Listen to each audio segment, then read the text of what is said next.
So, meron tayong 1, 2, 3, 4. Ilan yung lahat ng sample space natin? 1, 2, 3, 4, 5, 6. So, meron tayong 6. So, ang probability na makuha natin si A ay 4 over 6. Plus, probability ni B. Ilan ba si B? 1, 2, 3. Over 6 pa din. So, kung i-equal natin yan, 7 over 6. Tandaan natin na hindi pwedeng lumampas sa 1 kapag probability. And 7 over 6, 1 point something na yan. 7 over 6. 7 divided by 6. Yan ay 1.1667. So, hindi pwede. Sobra siya sa 1. Dapat 100% or 0 to 1 lang ang probability natin. Ngayon, ganito yung gagawin natin. Ang gagamitin nating formula kapag not mutually exclusive, probability ni A or yung event A mangyari or event B is equal sa probability ni A plus probability ni B minus probability ng pagkakapareho nila. So, A intersection B. Ima-minus natin yung nandun sa pagkikita nila or yung both, meron sila ng both elements. Bakit? Kasi dito, tingnan natin. So, ang probability na makuha natin si A dito ay 4 over 6 plus probability niya 3 over 6 minus yung intersection nila. Ba't natin ima-minus yung intersection nila? Intersection nila ay 3. Nasulat na natin dito yung 3. Nabilang na natin sa set A, dito, yung 3. Tapos, binilang natin ulit dito. Eh, di ba kapag nag-union tayo, binibilang lang natin siya as isa. So, ngayon, dito, tatanggalin natin yung bilang na isa. Or babawasan lang natin ng isa. Kasi nabilang na nga dito sa, bali twice natin siyang nabilang. Nabilang dito, nabilang pa dito yung 3. Tanggalin natin ngayon yung isa. Ilan ba yung pagkakapareho nila or yung intersection nila? Si 3. Isa, diba? So, 1 minus 6. So, isolve natin. 4 plus 3 is 7. Minus 1.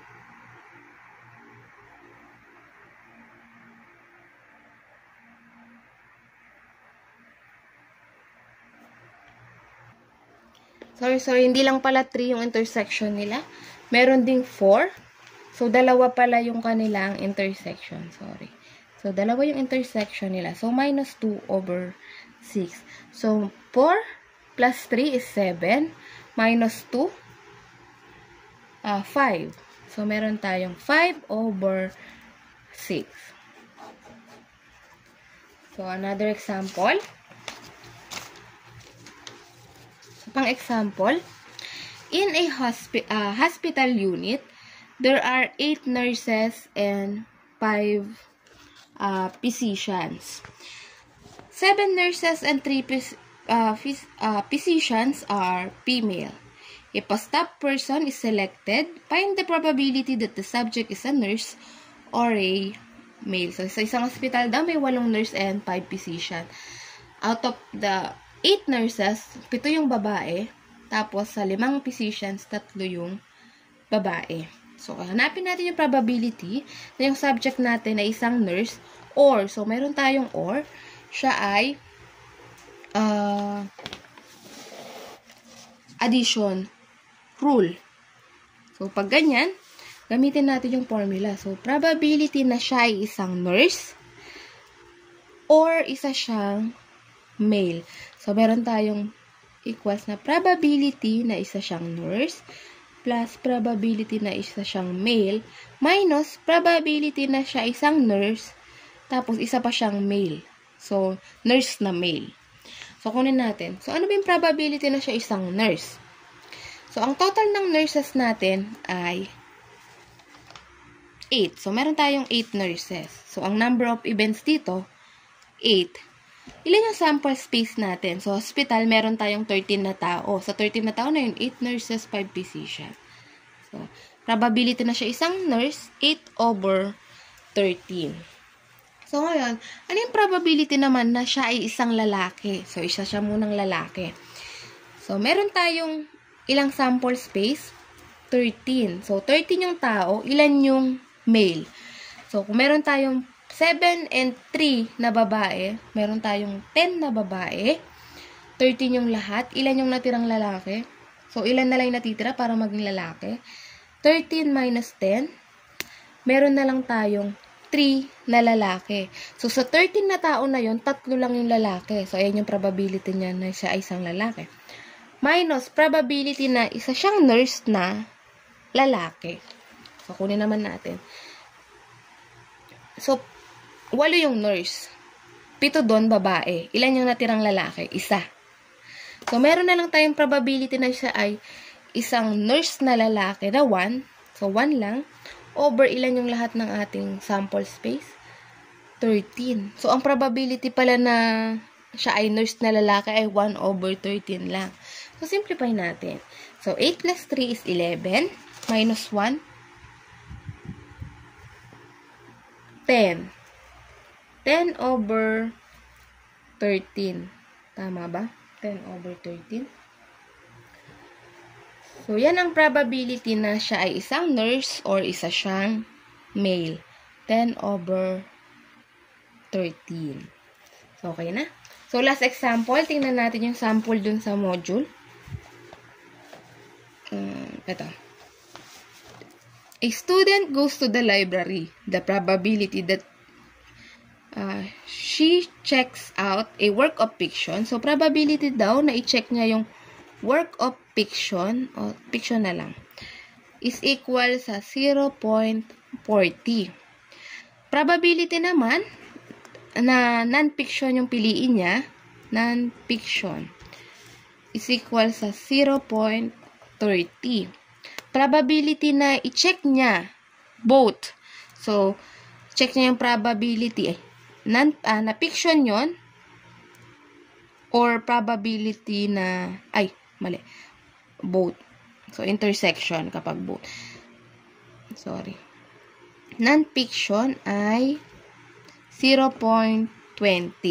So, direct sub lang, ganyan kasi sinabi niya na yung probability, nasolve niya na yung probability. So, direct sub lang. Probability na piliin niya yung work of fiction or non-fiction is equal sa probability ng fiction plus probability ng non-fiction minus probability na piliin niya yung both. Fiction, intersection, non-fiction. So, direct sum, 0.40 plus 0.30 minus 0.2. So, yan ay 0.50. Ayan. Okay na tayo sa addition rule. Rule number 1 and rule number 2. Next, punta tayo sa next rule, yung rule of multiplication. Under rule of multiplication, meron tayo ulit dalawang rule. So, punta tayo sa rule number 1. So, rule number 1. So, kung kanina meron tayong mutually exclusive and not mutually, meron naman tayong rule number 1 na independent. Tapos, ang isa naman, ang rule number 2 ay dependent. So, dito muna tayo focus sa rule number 1. When two events A and B are independent. So, pag independent, ibig sabihin walang pake yung isang event sa isang event.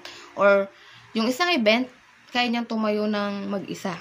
So, pag ganito, probability ni A, kapag multiplication, siya ay intersection. Or makikita natin yung word na and. So, kung kanina sa addition or dito ang clue natin ay and or yung intersection symbol. Probability ni A intersection B ay probability ni A times, probability ni B. So, kapag independent yung event natin, ito lang yung gagamitin. Paano ba naging independent? For example, nag-toss tayo ng coin, sabay nag-roll tayo ng dice. Ibig sabihin, kapag nag-toss tayo ng coin, hindi niya naman maapektuhan yung outcome ng rolling a die. Kasi magkaiba sila eh. Independent sila. No? Sample natin yun. Isolve natin. Ito. A coin is flipped and a die is rolled. So, nag-flip tayo ng coin, tapos nag-roll tayo ng die. Find the probability of getting a head on the coin and